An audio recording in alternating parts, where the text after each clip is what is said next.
இலங்கை நாடை பொறுத்தவரையில் இலங்கையை போல இருக்கிற நாட்டில் இப்போ இந்த காணொளி பதிவிடுகிற நாள்லையும் நான் பார்க்கக்கூடியதாக இருந்தது.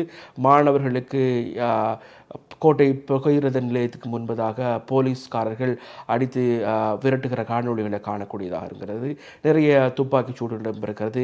இலங்கையை இப்போ கனடாவில் அமைக்கப்பட்டிருக்கிற நினோபி தூபி, அதாவது முள்ளிவாய்க்காலில் இனப்படுகொலை செய்யப்பட்டதை ஞாபகமூற்ற அல்லது அதை ஏற்றுக்கொள்கிற விதத்தில் கனடா தமிழர்களுக்கு இனப்படுகொலை இடம்பெற்றதை சொல்லியிருக்கிறது.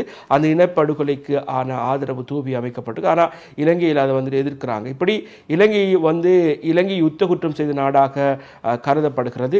அதே சமயத்தில் கனடா தீவிரவாதத்துக்கு எதிரான ஒரு நாடு. ஆகவே விடுதலை புலிகள் இயக்கத்தை பகிரங்கமாக தடை செய்த ஒரு நாடு. அந்த நடவடிக்கைகளில் ஈடுபடுறவங்களுக்கு இங்கே பிஆர்ஓ அல்லது ரெஃப்யூஜியோ கொடுக்க மாட்டாங்க.